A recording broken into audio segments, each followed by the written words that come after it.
Have you thought this through? No way will that work. Are you sure?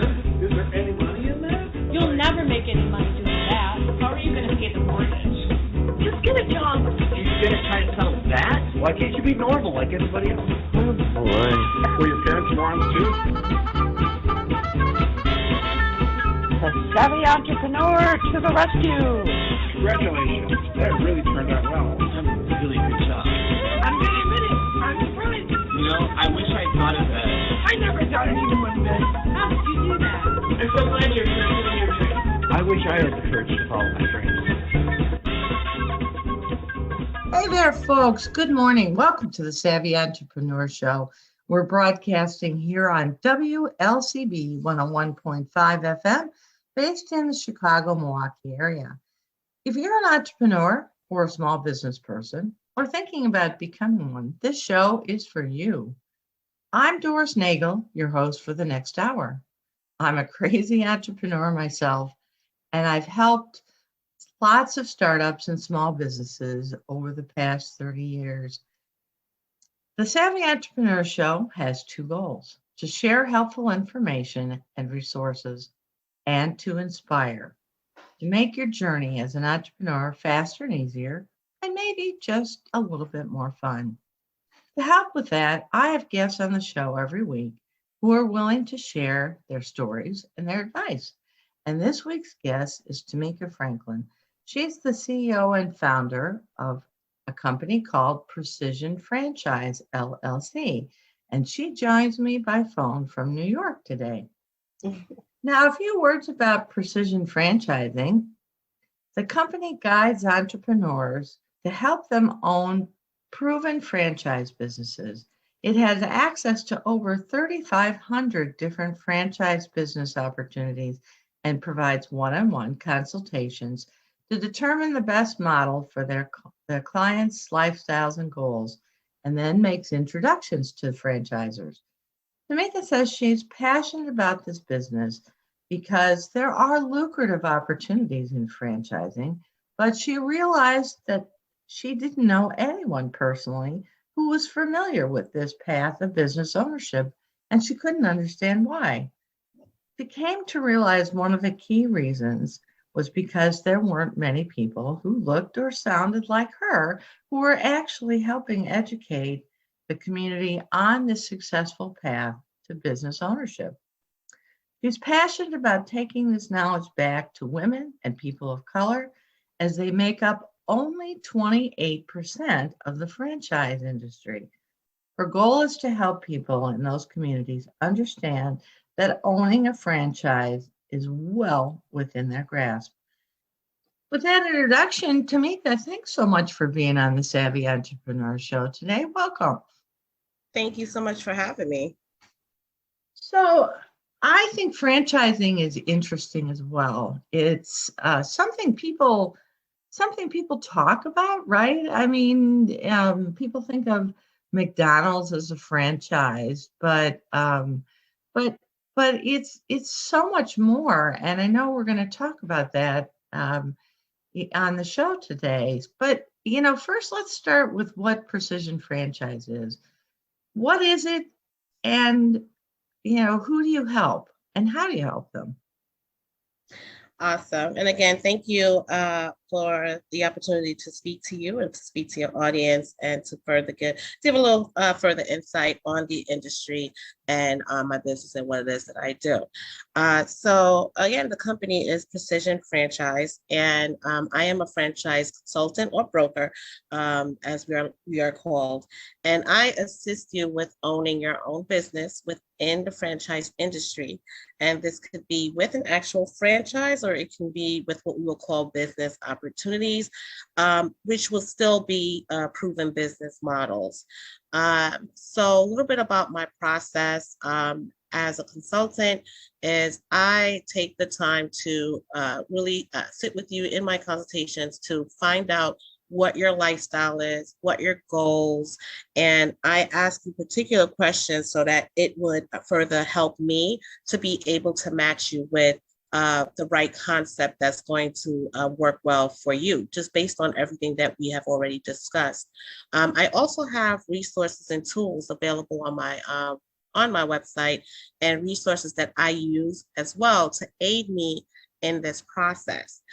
So what I like to say, I know that a lot of people are familiar with the DISC assessment, or if they're going for, I don't know, a job or just one of those type of assessments where they ask you a particular question that kind of puts you in these, it creates a profile Yeah, for so you. Tamika, talk a little bit about, you said the DISC assessment? Is that right? So, yes, it's DISC. It uses several sciences from the DISC assessment, where it asks you particular questions, and based on your answers, it comes up with a profile for you. So, Oh, so, yeah. so some people, it may say, well, you're not really probably the right kind of person to be successful franchising. No, so what it would do is it just creates a profile. So we have four, so let's say, based on your question, it shows, okay, you're an achiever, or it gives you like that level. So it's achiever, there's belonger, there's four different personality types. Oh. And under those types is where it has particular characteristics for each one. So again, it's achiever, it's societal, emulator, and belonger. So let's say you fall under achiever, and I'll use that as an example because that is one of the I don't want to say best characteristics, but it seems like a lot of franchises, and it does depend on the franchise, they really like someone that has that. Belonger is another one as well. But like achiever, they'll have something where it's like, okay, they're motivated by achievement, or they're very goal oriented, or if they prefer unique, scalable, quality service, business to business, or practical solutions. So they just have certain points with them where you probably wouldn't show someone that has these characteristics something that is, let's say, more nonprofit driven, more passion driven. Maybe you would do that for a societal. Right.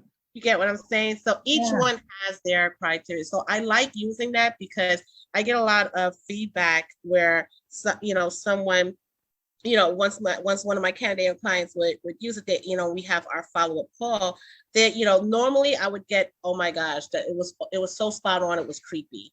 Or, I really agreed. Or you might get one or two that's like,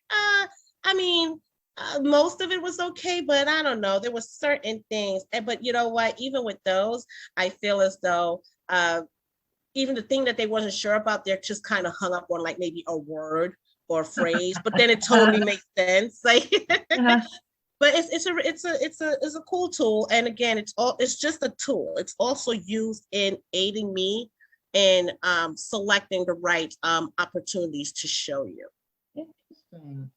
Interesting. So, you have lots of franchises that you work with, that you can match potential business people with, right? That's kind of, you're a broker, but I guess I also think of you kind of as a matchmaker, maybe. Yeah, I get that a lot. I get matchmaker. I get one person said I'm a lighthouse. Well, okay. Well, so, I think there's a lot of misconceptions about what a franchise is and isn't. Mm-hmm. I think a lot of people think of McDonald's, right? And here's the Big Mac, and here's when we offer breakfast, and these are the sandwiches, and this is how you price it, and here's the food that we're going to provide you to do this, and it's a template, and it's not like you can do very much to change it. But I think people don't realize maybe that franchising is so much broader than that. So give some examples of different kinds of franchises, and talk about why they're franchises. Yeah, so one thing that you touched on that I definitely want to say is that when it comes to franchises, and you're right, the first thing people would think about is food, whether it's McDonald's, or it's always food. And with that comes the thought of it having to be a brick and mortar, and of course also having to have a ton of equity or money just to show that you're able to even get into that franchise and own it. And what they do not realize is that there's a lot of franchises where you don't even need to have a physical location. Like you can work from home, and it's across over 40 industries. So the reason why the process that I do take you through is important is because I want to be able to also tap into your passion as well. Because it's very likely that we'll be able to find a business that's going to fit those needs and those goals. So there are franchises where let's say it's in beauty, where I had a webinar that featured a franchise that was all about lashes. But you'll be so surprised of how they actually started off as more of a technology company turned beauty. And because of that, it really sets them apart in the market. And it's a really unique and very lucrative business. It's a well-run oil machine, really.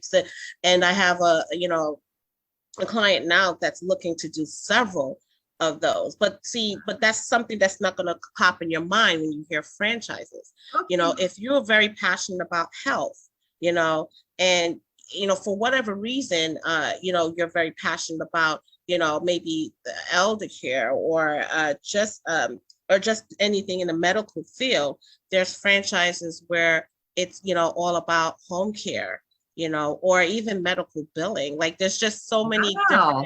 That's a franchise? Yeah, there's one in particular that I'm thinking about is what we would call a business opportunity.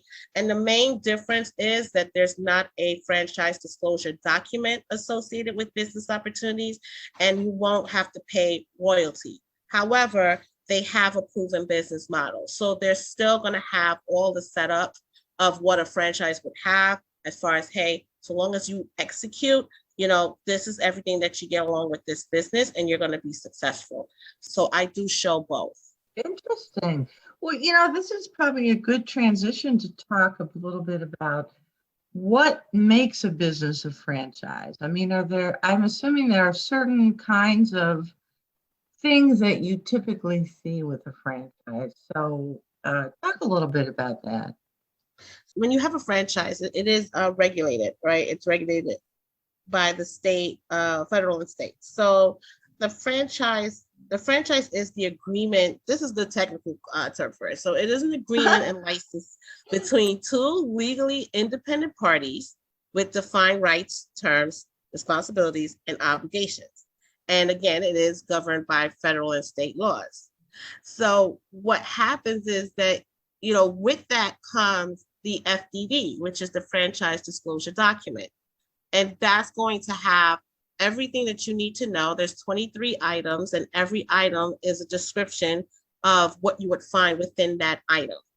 And, so a quick example for that, like item 19, a very popular item, a very important item, but not every franchise discloses that. But I like to show the franchises that does, because it shows the past performance. So you will get to see all the numbers, etc. So again, every item is going to have that. If you are a franchise, you have to have an FDD, and it's something that has to be updated every single year. What also comes with franchises is royalties, and every franchise have different royalties. I would say an average royalty is anywhere between 5 for the very low, but I would say between 5 and 8% is average royalty fee. And that is just the fee that you would pay normally on a monthly basis to the franchise. What does that royalty payment cover? I mean, why do you need to pay a royalty payment to a franchisor? Well, one, the whole reason why you want to own a franchise or you get into franchise because you're not recreating a wheel. The most important things that you want to definitely look for in franchises is what is the support? What is it that I'm getting in being a part of this franchise? What is the culture?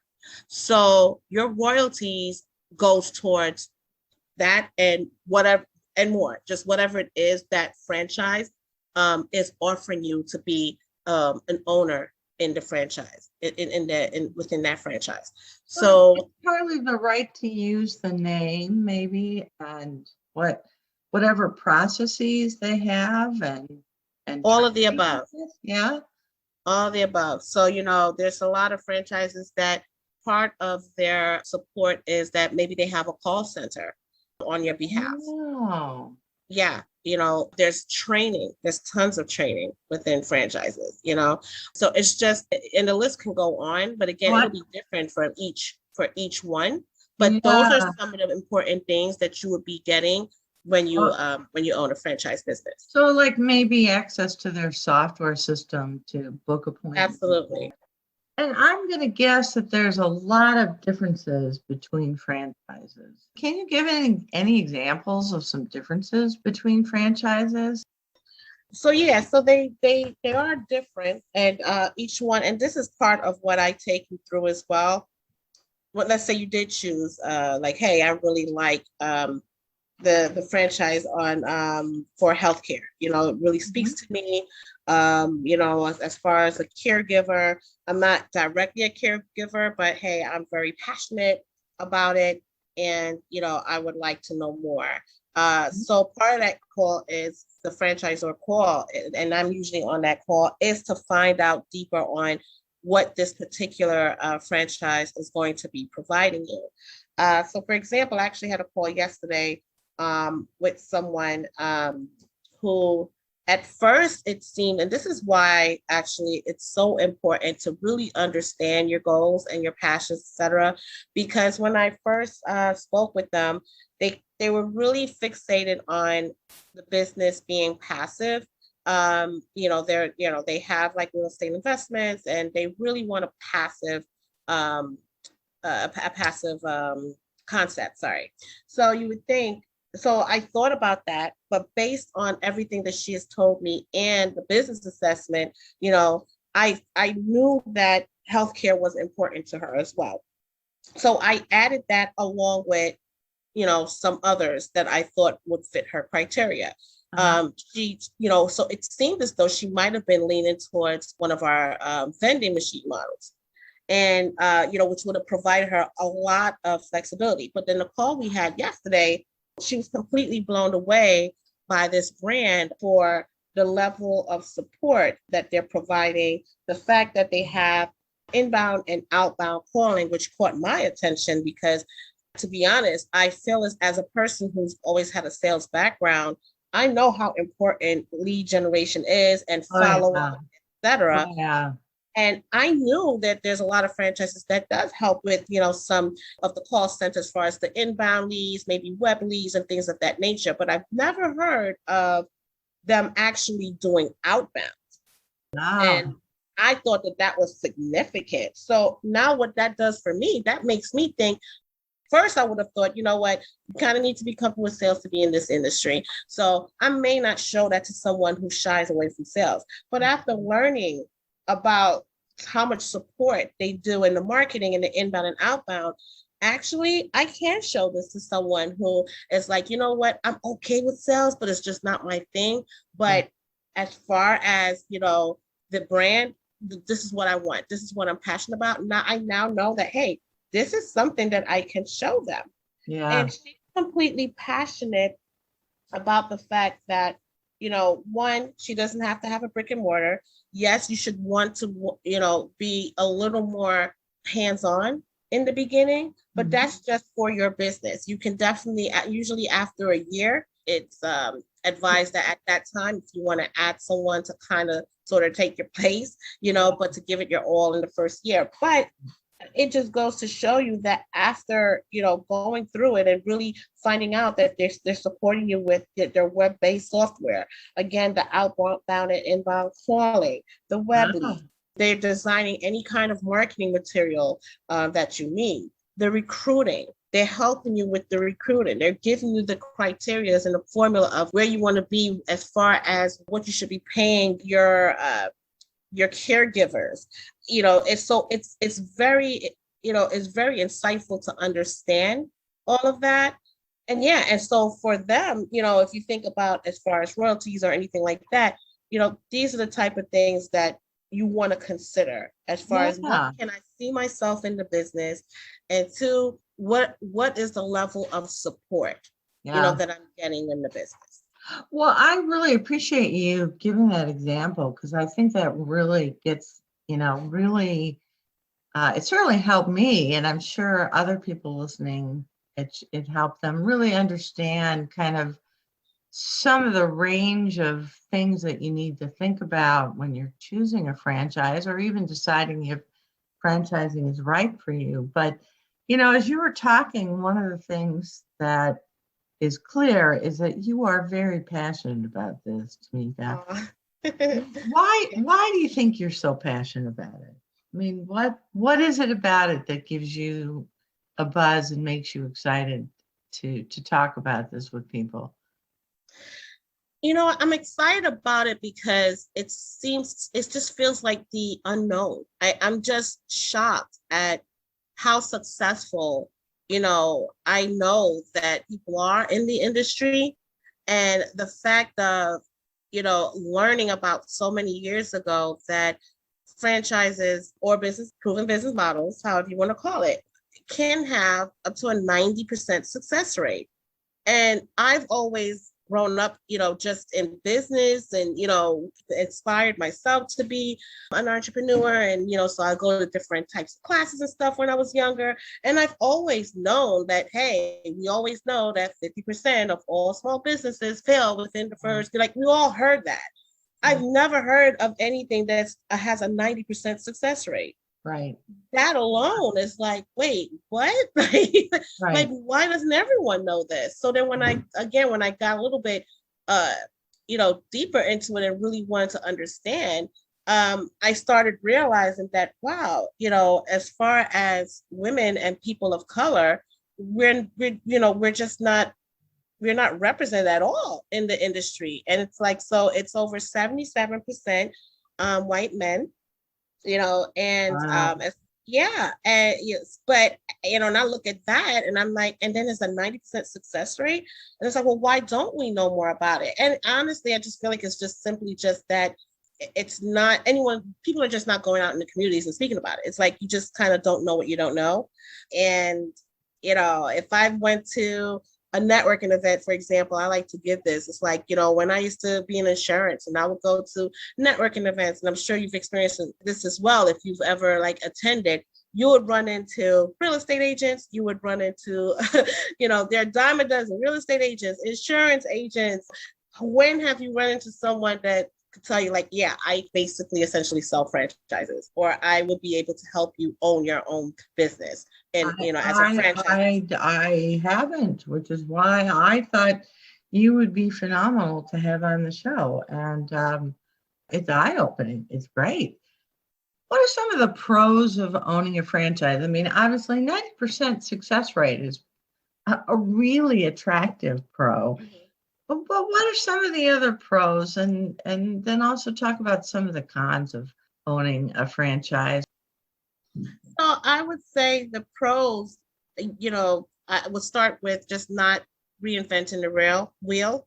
It basically accelerates the startup phase. I think a lot of people do not think about the fact of, if you just decided, okay, I make great cupcakes, so I want to open up a cupcake store, I have a client who has that. Actually, it's pound cakes, but that's what he says. He makes the best pound cakes. But he doesn't have a clue of how to get started. Right. So, and there's nothing wrong. Please, anyone who owns a cupcake store, this is awesome. You're awesome.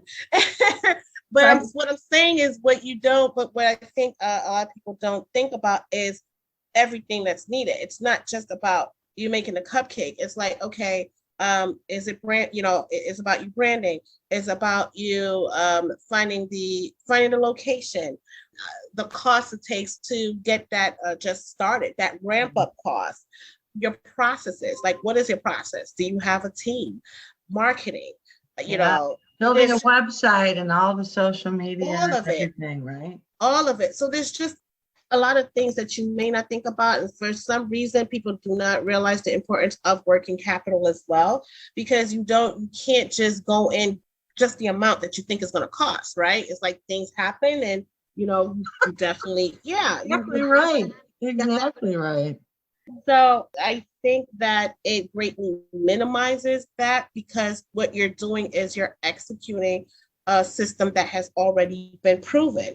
Right. A lot of times, again, depending on the franchises, they're going to you don't have to, there's no guesswork in, well, who are going to be the suppliers for whatever business, the products, the services that you have.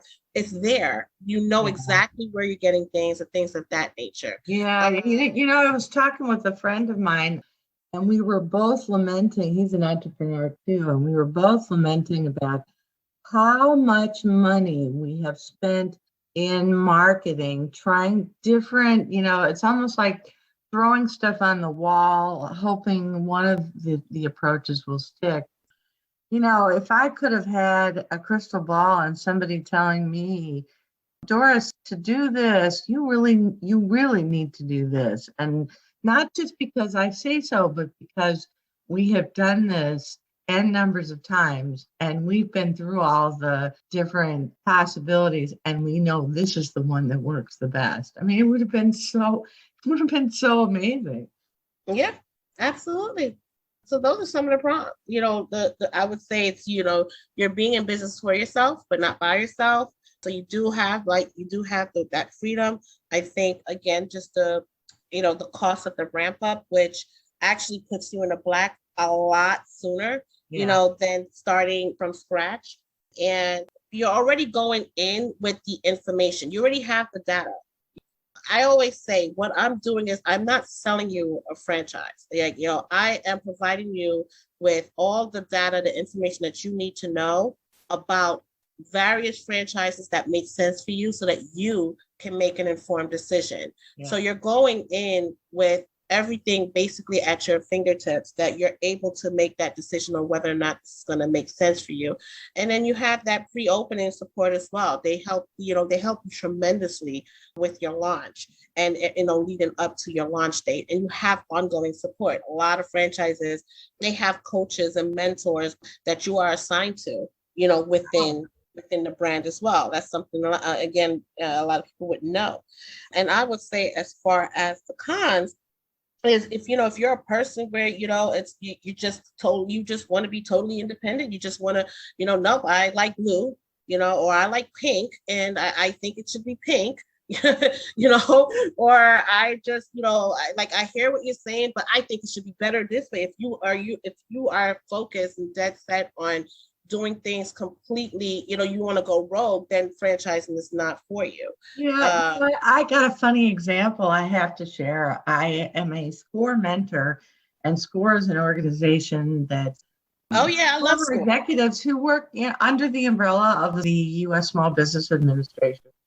It was a woman who wanted to own a restaurant, and she gave some examples of franchised restaurants, and then she said, but what I really want is my daughter and I really want to create new dishes. And I thought, I don't know. Maybe there's a restaurant franchise where you could submit your idea and it gets evaluated. And she was very excited about the fact that they could experiment in the kitchen and come up with all these new dishes, as though somehow they could buy a Noodles and Company franchise or something and start introducing new things just because it sounded like fun. Yeah, I mean, that is a good example. And I mean, and some of them, some franchises surprise you. Like I had one that I was surprised where this concept was all about natural remedies. So they have like CBD and the Keva and stuff like that. A wide range of products. So basically, they're more so like a local health store, as opposed to The one thing I thought that was interesting is that within their model, even though now typically with franchises, it's like, okay, here's the stuff, this is what it is, there's no changes or alterations or anything like that. But they actually allow, if you are like, let's say you have a cousin that's like, look, I'm telling you, I use this cream every day. It does miracles. I honestly think that you guys should look at it. And it's great. Can I offer this product? They will actually analyze that. They will take that and, they'll take it back to their headquarters. They have their own testing and their own process. And they'll come back to you and they say, you know what? We've tested it. We like it. We think it's okay. What we'll do is we'll trial it in your store for whatever the time frame is. And if it does well, then you can have the opportunity where it's not only going to be in your store because they're adding it to the franchise. It can be for everywhere, for all the franchises. Wow, and I thought was amazing. Yeah. So there are opportunities sometimes that happens like that, but you definitely can't go in with that mindset of, well, this is what I want to do. Like, then no, I would typically say that no, franchises is not for you then. Right, exactly. Why is franchising, do you think, a particularly great option for moms and women in general? I think it's a great option because of some of the things that we already touched on. As far as that level of support and the culture is something that's really going to speak to moms. I actually had a webinar where I had a few brands on, and it was all about moms. Moms and franchising is what I called it.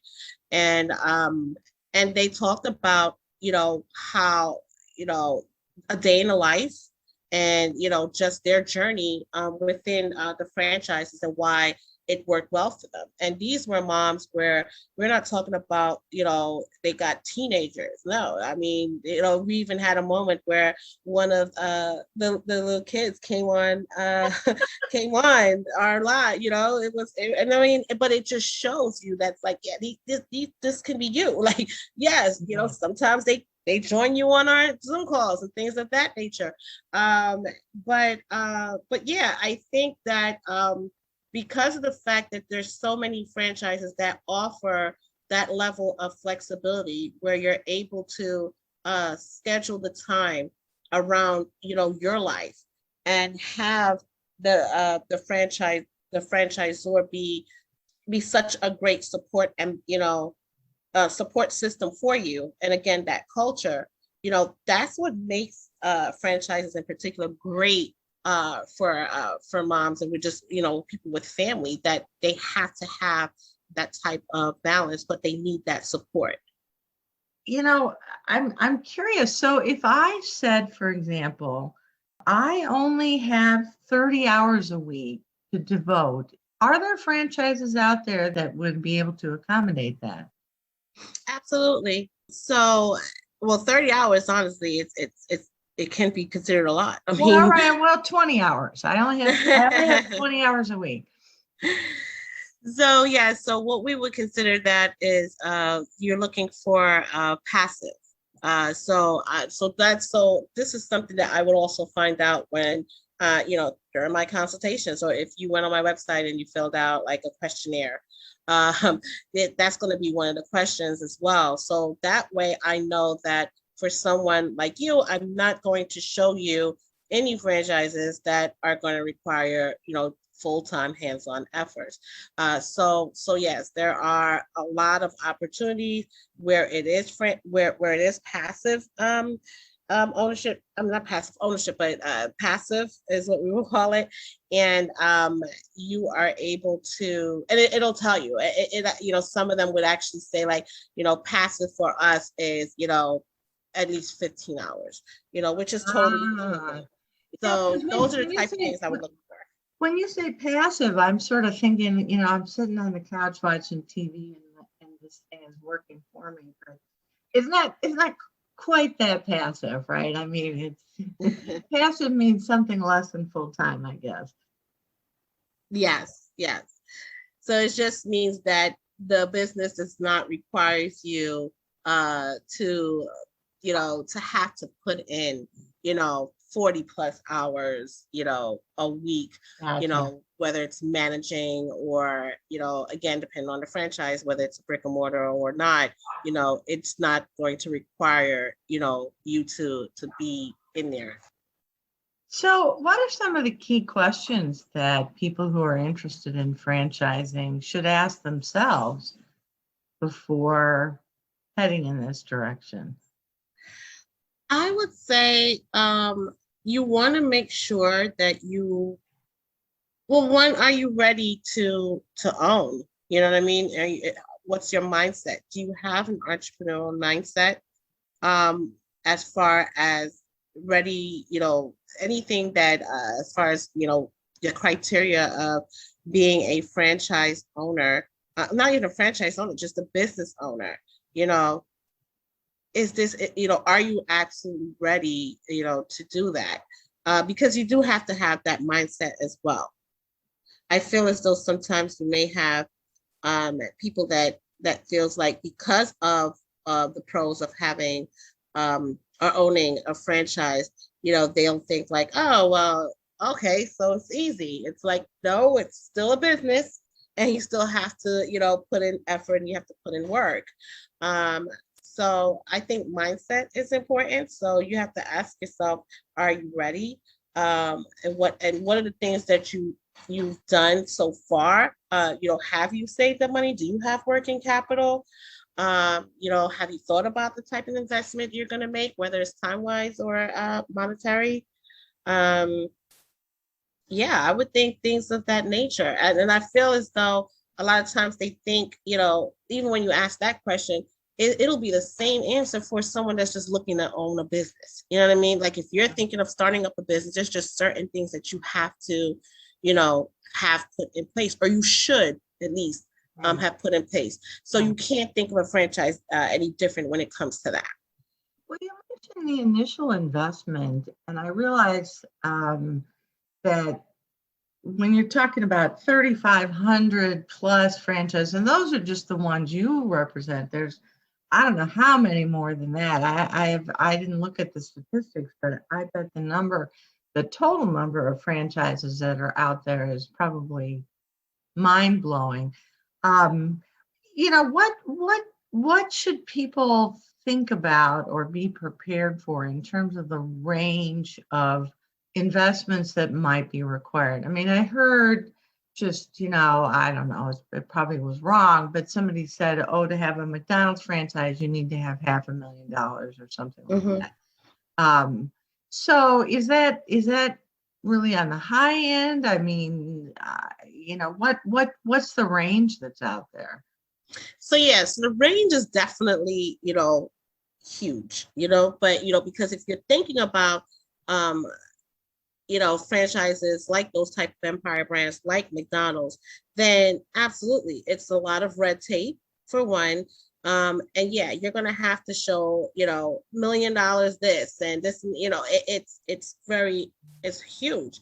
However, that's why I'm passionate about the business and what I'm doing, is because I'm trying to show people like, wait, stop, look this way, because there's so many others. Like, you like food? Great. I can definitely show you food. And it doesn't have to be McDonald's, but I can show you where here's a lucrative option that is all about food, the food that you're actually interested in. And guess what? It's a fraction of the cost. Like, you know what I mean? So it really does depend.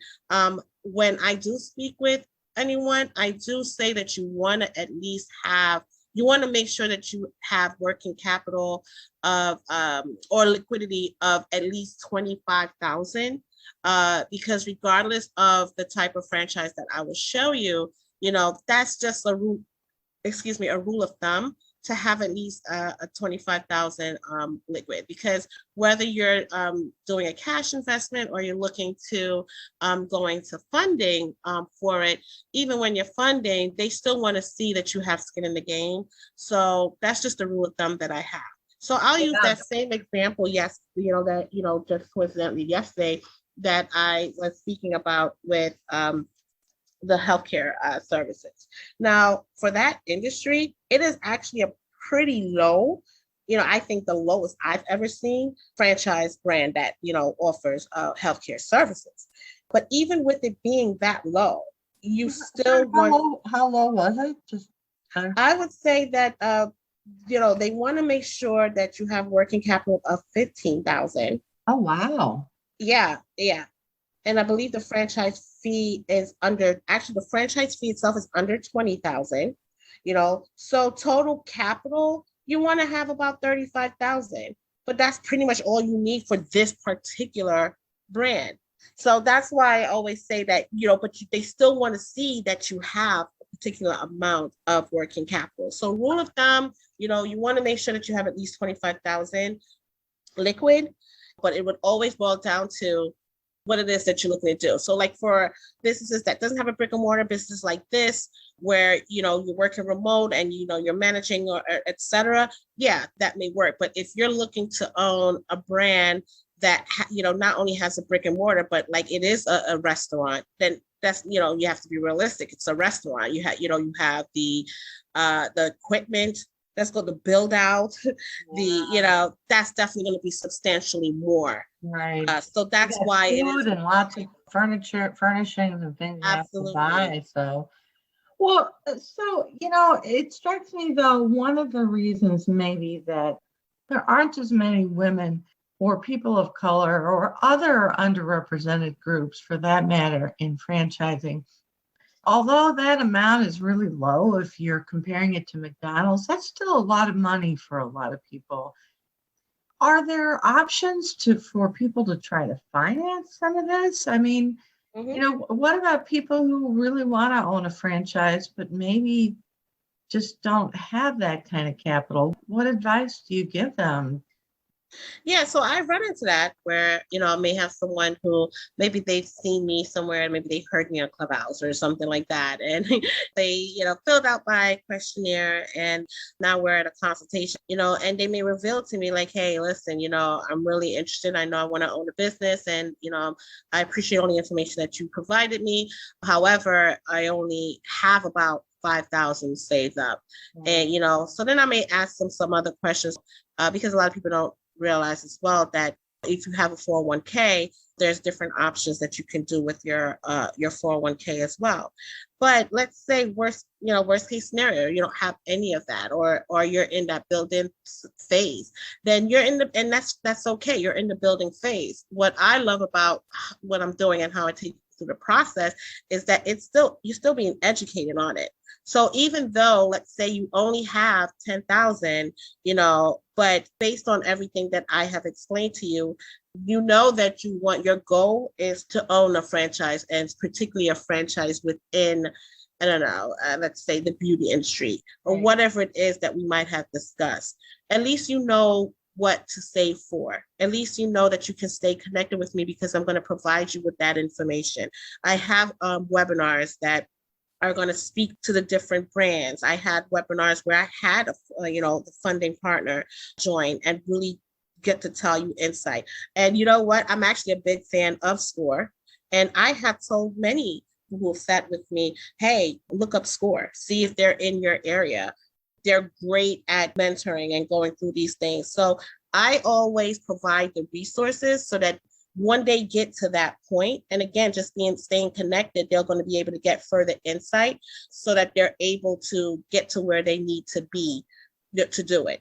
As far as funding, again, depending on the franchise. So, like I'll use yesterday's example. Again, this is actually a very, very low cost for it. So if you only have 10,000 and let's say this is something that that you want to be into, well, you're not that far off, so it's like we can definitely work to get you there.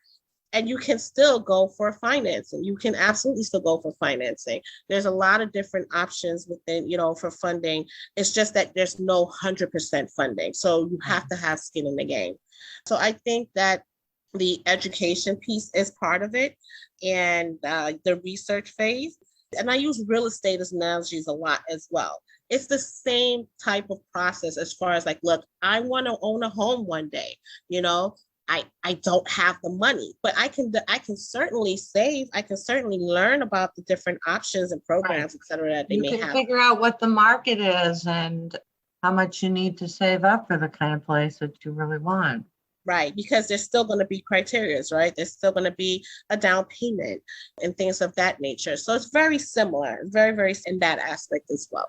I mean, I think those are great insights, Tamika. And the other thing that I guess I would say, and I speak from my own personal experience trying to build a business, is that those numbers may sound kind of high, but if you don't have that kind of capital, you may want to rethink any kind of business ownership, because you can either pay the money in a fairly large chunk all at once, or maybe, staggered in payments to a franchisor. But if you do it yourself, you're going to spend that much at least. And it's just going to be a slow bleed, and probably going to end up being more because you're making lots of mistakes along the way. You pay a web designer and they do it not a very good job. So you have to find somebody else to fix, stuff like that.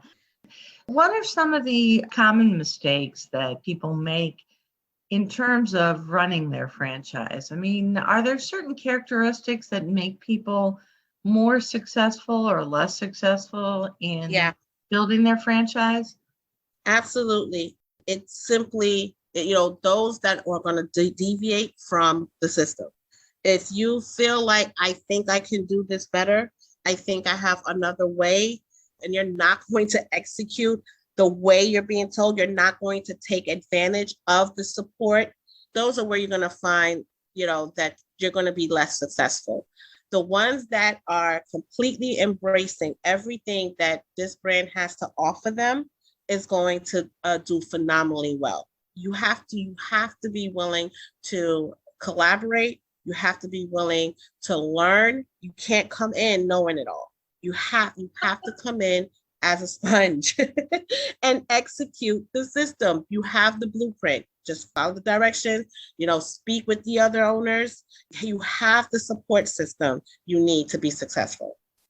Do you have any examples of women who have been successful building a franchise? I mean, I know you talked about the webinar with the moms, and so maybe even talk about one or two of those just to show people that it really is possible. Yeah, I mean, as far as, some of the women that was on that on that webinar, I believe I had about 4. And there was one with the kitchen concept, there's a cleaning concept, outdoor concepts as far as I think it was called Mosquito Joe's, and it's such a variety, but it featured these women that's doing phenomenally well within these brands, and they're very, very successful. The kitchen tune-up, you definitely want to be a little more, I would say, a little more sales focused on that, because you do have to get out, you do have to speak to people and everything. But a lot of women, they love that. They love that, they're able to, they're great at sales. So that might be something that is right up your alley.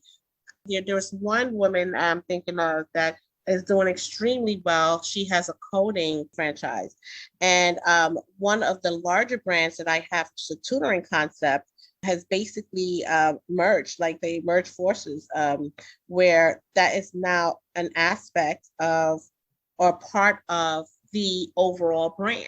So now you have a tutoring concept that has everything that your child or young adult needs, to be tutored, but now they're adding coding to their concept as well. So there's many, many examples that can be provided across different industries. I know that some of the top industries I've been seeing for women has typically, I think travel has been up there as far as top franchises for women. The cleaning sector, which again, I want to definitely make sure to clarify, not you being in the business as far as being the person that cleans, but just managing the team. Right. So things of that nature, anything that's, that's not necessarily a brick and mortar and provides that flexibility has done very well for women in the industry. Interesting. It strikes me that women in particular could probably draw upon support from each other, just in terms of how to balance business and all the other things that tug at women. What kind of support is out there for women like that? Are there support groups? Some franchises, are they particularly good at helping with that? I mean, what advice would you give to women who struggle with trying to balance their franchise with their family and other obligations? I would say to definitely take advantage of the brand's mentorship. A lot of time they provide the coaches and mentors, maybe within the first 6 months or a year, or some it'll be ongoing. There's nothing wrong with asking for, let's say the brand provides it for a year. There's always going to be an opportunity to have it extended. So I would say that that's something that's important to look for. I would also say even joining your local chambers and things of that nature, companies, organizations such as SCORE. There's so many different organizations, that I think is also important to join.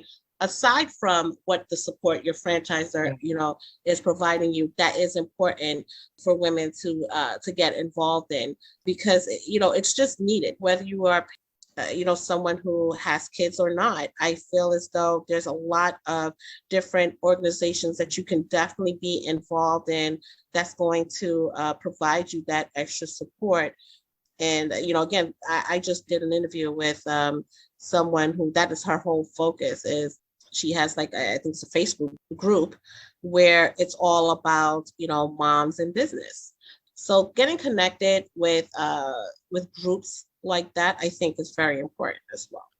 Well, you make a great point. I think historically women have not probably been as, I don't want to say aggressive, but have been as diligent and committed to networking as our male counterparts historically. And, we women need to network, and it's good for our business. It's good for our psyche. It's good for our personal lives as well, right? Yeah, I would agree. So we started with your business, and we're going to circle back to your business.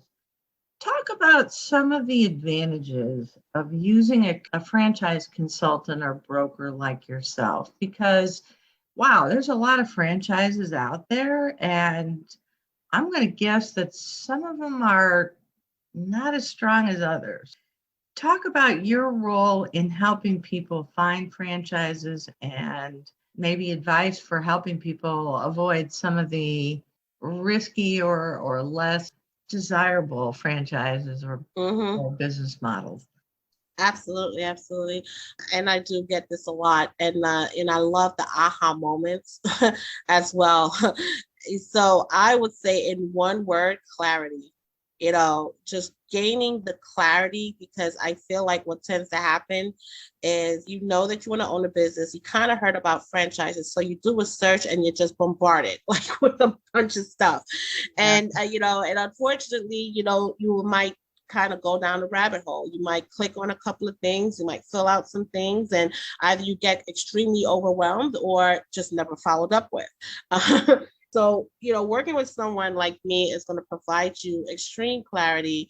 We have the data, we have the insight, not only for brands, but it's just to be able to understand you so that we're able to properly match you with the right businesses that you may not even have considered or heard of or come across, just based on our consultations with you and some of the resources that I do utilize to help aid me in that process. So you have an internal advocate as well. As I said, I make sure that I'm joining the calls with you, because sometimes, you might have a question that maybe a little bit too shy to ask that question. Or they don't think to ask the question because Absolutely. They don't have the experience and perspective that you have. Absolutely. And actually that brings me to another point, is that I also provide you with a document that I have where it's great questions to ask franchisors. I give this to you beforehand so that you get to see the types of questions that you can ask. And of course, you may come with questions as well, but it's just a great tool to have as to see I never would have thought to ask this. And I see why that may be important. And they will ask it. And if I thought that there was something that you didn't tap into, I'll speak up for you, and I'll ask it, or I will circle back and say, hey, I know that this was a concern. Can you elaborate more on this for this particular candidate and things of that nature? And then what I also do is recap calls. After every call with a franchisor, I always have a quick call right after where I ask them, okay, what did you think about that? How did you feel? Did you have any questions? Because there you come to the point where you're probably more comfortable speaking with me, and you'll tell me what the concerns are. Right. And that way I'll be able to provide you further either insight into that or advice as far as what we can do. Like, you know what, those are great points. I'll get those answers for you, or let's have another call where I would address that, things of that nature. I would guess you could waste a lot of time trying to do this on your own. Yeah. How are you compensated? Is this like an hourly rate or? No. I'm glad you asked that. And again, I like to use real estate because it's just the perfect example. And I feel like people just really understand it when I use real estate analogies. So such as a real estate agent, when you are ready to buy your home and you give them your information, you tell them like, hey, this is what I like, this is the type of kids I have, this is why I like this area. Their job then is to go back into their inventory and they come back with some options for you. And you guys go ahead, you look at a couple of homes until a decision is made. But you do not pay that real estate agent for that process. They're compensated by the owner. So I work in a very similar fashion. I'm not compensated by these consultations and being your internal advocate. I am compensated by the brand within. They have a market budget for people such as myself, where if they are within the inventory, they normally have a set rate that they would pay consultants to bring great candidates for them to consider. So I'm compensated by the brand, and I don't work for any one particular brand. I don't want to come in too heavy-handed, but I have to say, well, that's kind of a no-brainer. I mean, somebody to help guide you through the process and educate you and be your advocate that you don't even pay for. I mean, that sounds like a pretty good deal to me. So, Tamika, we're just about out of time. If people are interested in learning more about franchising or what's the best way for them to reach you? Absolutely. So they can go straight to my website. It is precisionfranchise.com. I'm also on Instagram, Facebook, and LinkedIn at Precision Franchise. And furthermore, I do want to implore you to definitely make sure that when you go onto the website, you should, by the time this air, see a pop-up for the upcoming webinars that I have. The webinars that I do put together are free. It's free for you to join. So just you going onto my website, you're able to sign up for things like that. You're able to join my email list where you would always be invited for when I am doing things such as that. I also have the resources available on my website. So if you just wanted to say, you know what, I think I want to learn a little bit more about the industry and how someone such as yourself can help me, I have a free e-course that is on my website that you can get. So you're not obligated to have a consultation or anything with me. You can just stay connected and just get the resources until you feel motivated enough to have a further conversation. And I would also offer, Doris, to anyone, to your listeners, I know we touched on a couple of webinars that I have, such as Moms and Franchising. If you are interested and would like to see these webinars, if anyone that's listening would like to get that, I will be more than happy to send them to you. All they would have to do is they can shoot me an email, which they can contact me from my website, and just let them know, like, hey, I was on the Savvy Entrepreneur, and I would love to see Moms in Franchising, and I would absolutely send that to you. So my name is spelled Tamika, and it's Tamika at precisionfranchise.com. You can feel free to shoot me an email, or again, visit my website. The resources are there for you. Thanks again for being on the show this week. Thank you so much, Doris. It was awesome. Again, a special thanks to Tamika Franklyn, my guest today, who is the founder of Precision Franchise, talking today not just about franchising, but a lot about women in franchising and why it's such a great model for women.